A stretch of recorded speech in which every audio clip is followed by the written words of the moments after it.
As we have already seen the concept of flow, I would like to again reinstate that the flow experiences occur when we become engaged in controllable but challenging tasks or activities that require considerable skill and which are intrinsically motivating. For flow experiences to occur, we must have a good chance of completing these tasks. There must be clear goals and immediate feedback. These tasks require total concentration, so we become deeply, effortlessly involved in them. So much so that we no longer think of the worries and frustrations of everyday life. Our sense of self disappears when involved in these tasks, and paradoxically, the sense of self emerges as strengthened after the task is completed. Time perception is altered during flow experiences. Hours can pass in what seem to be minutes, and minutes can seem like hours. Flow experiences may occur during reading, sports, involvement in creative arts and music, or involvement in certain types of works. Examples of activities that have been shown in scientific psychological studies to lead to flow experiences include reading, sailing, chess, rock climbing, dancing, writing, and gang motorcycling.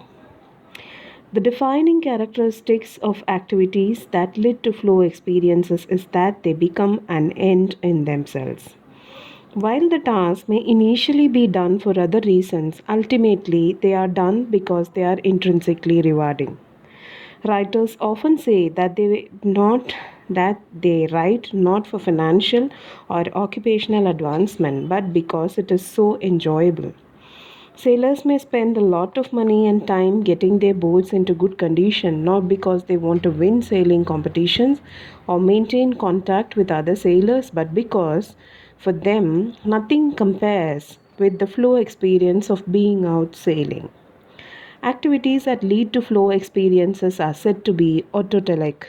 Autotelic comes from the Greek words self and goal, which is auto means for self, telos means for goals. Autotelic experiences are those that arise from activities which are not done for some anticipated future benefit, but because the activity in itself is intrinsically and immediately rewarding. Challenging activities that require skills are the tasks which lead to flow experiences, must demand that we use our skills almost to their limits. It is also important that the tasks are completable, for example, finishing reading or writing a piece of prose, completing a piece of music, or finishing a game.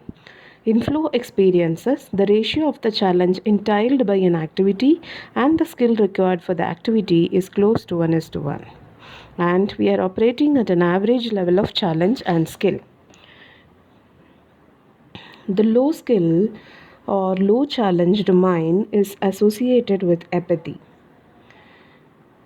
High skill and high challenge quadrant is designated with flow domain. In highly challenging situations where we have a low level of skill, anxiety may occur because the activities are experienced as uncontrollable. Boredom occurs in situations where there is low level of challenge and we are at least moderately skilled. Tasks that lead to flow experiences have clear, not it's not vague. It's clear goals and feedback about movement towards these goals is immediate and not delayed. Sports such as competitive sailing or tennis involve extremely clear goals such as rounding marks before other boats or scoring points. In all sports, feedback is immediate. The competitor knows on a moment to moment basis if they are winning or losing. Because tasks that lead to flow experiences involve working towards clear goals and receiving immediate feedback about movement towards these goals, a deep level of concentration on the task is essential. This results in a loss of awareness of the self.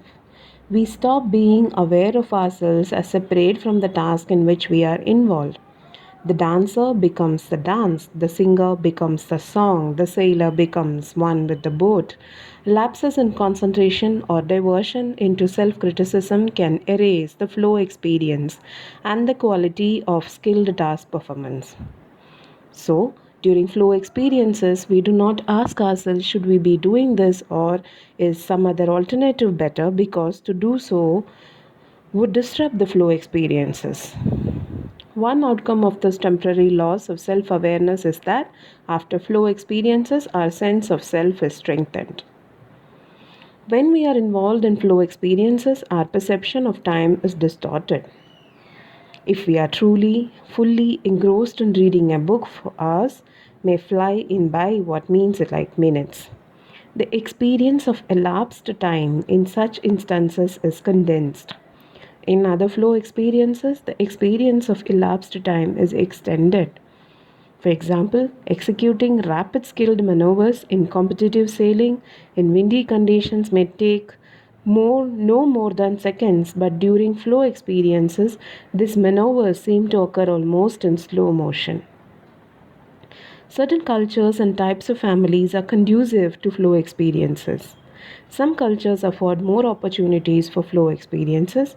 Some families offer socialization experiences that allow children to develop personality traits that make it easier for children to have flow experiences.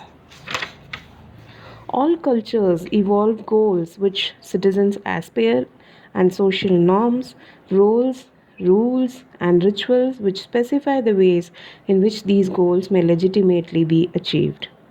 Cultures in which the goals um, closely match the skills of the population afford citizens more opportunities for our flow experiences.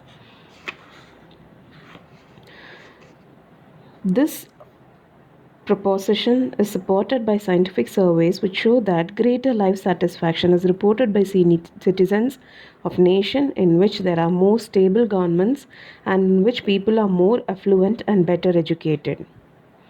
The frequency with which flow experiences occur in different cultures may vary depending upon prevailing practices in a variety of areas associated with flow experiences, including work, religion, and sport. Work based flow experiences are more common in cultures that permit people to have work roles that are neither monotonously boring nor overly challenging and stressful, but where role demands meet workers' skill levels. Flow experiences are more common in cultures where religious rituals involving dance, singing, or meditation, which promotes flow experiences, are widely practiced. Flow experiences are more common in cultures where skilled games against well matched competitors are widely practiced. Certain types of families have been found in a study by Dr. Kelvin Rathunte at the University of Chicago to promote the experience of flow. Adolescents in families characterized by optimal levels of clarity, centering choice, commitment, and challenge reported more frequent flow experiences. In families with optimal levels of clarity, goals, and feedback were unambiguous, and children knew clearly what was expected out of them. In families with optimal levels of centering, children knew that their parents were interested in what they were doing and experiencing now in the present and were not preoccupied with whether they would get a good job or place in the college after they finished school. In families with optimum levels of choice, children believed that they had a degree of choice over how they behaved and that different choices, including breaking parental rules, were associated with different consequences. In families with optimal levels of commitment, children felt that the family was sufficiently safe for them to unself consciously become involved in activities and sports that really interested them without fear of being judged negatively, criticized, or humiliated. For children to be fully committed to activities in which they had flow experiences, they had to feel a high level of trust in their parents. In families where there was an optimum level of challenge, parents were dedicated to providing children with increasingly complex opportunities for exercising their unique and developing skills as they become older and more skillful. The result of the study suggests that there are specific things we can do to help our children have more flow experiences. We can provide them with clear goals and feedback. We can respect what interests them now rather than exclusively focusing on what might be good for them in the distant future. We can give them opportunities to make choices about what they do and to be mindful of the consequences of these choices. We can encourage them to unself consciously try their best at activities they choose. We can offer them opportunities to face bigger challenges as they get older. Sexual relationships for most of us are initially very pleasurable and satisfying. However, with time, intimate relationship can deteriorate from being a positive experience into a boring routine or an addictive dependency. And short term intimacy can continue to be a source of low experience if we make them increasingly complex by experimenting with a variety of practices. However, for sexual relationships to retain the vitality over the long term, it is vital that the psychological as well as the erotic dimension of the relationship become more complex. This is done by caring deeply for our partners as companions, by sharing valued interests, hopes, and dreams with them, by embarking on adventures with them, by raising children with them, by facing all life's chaos, stress, and losses with them. To develop the capacity to experience flow in carrying out physical activities like walking, running, or swimming, there are some straightforward guidelines to follow. First, set an overall goal and break this down into a number of sub goals. Second, decide on a way of measuring progress towards a goal that you have chosen. Third, concentrate on doing the activity as well as you can when you are doing it and noting how well you are achieving your sub goals. Fourth, gradually increase the difficulty or complexity of the sub goals you are aiming for so that the challenge you face matches your level of growing skill. How do we measure the flow? The two main ways of measuring flow experiences have been developed. By the first involves completion of a questionnaire on one occasion only. The second is called the experience sampling method. In the questionnaire method, quotations from people who have had flow experiences are given. For example, my mind isn't wandering. I'm not thinking of something else. I'm totally involved in what I'm doing. My body feels good. I don't seem to hear anything. Respondents are then asked to indicate if they have had such experiences and if so, how often and in what context. They then are invited to rate flow experiences they've had on a series of scales, and these are listed. A few of the questions can be like I get involved, I get anxious, I clearly know what I'm supposed to do, I get direct clues as to how well I am doing, I feel self conscious, I would do it if I didn't have to, I get distracted. Some of these are the questions. In the second way of assessing flow experience, participants are invited to carry electronic pagers which give signals periodically for participants to fill in a page in notebook they carry. The pager gives about 8 signals at random intervals per day, and participants carry the pager for a week in most studies. Each of the pages of the notebook that participants fill in when the pager sends a signal is the same. A copy of one such page is given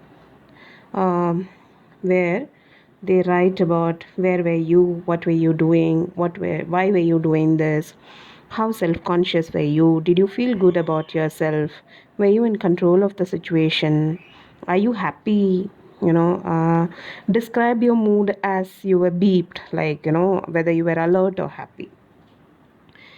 uh, the information from these sheet is combined to give scores for various dimensions of the flow experience in the way based on affect, system negentropy, which is like activation, cognitive efficiency, motivation, and self-concept. Meeting one's expectation, satisfied with performance, such as these self-help strategies for enhancing well-being or intrinsic motivation and flow can help in improving the clinical practices. Thank you.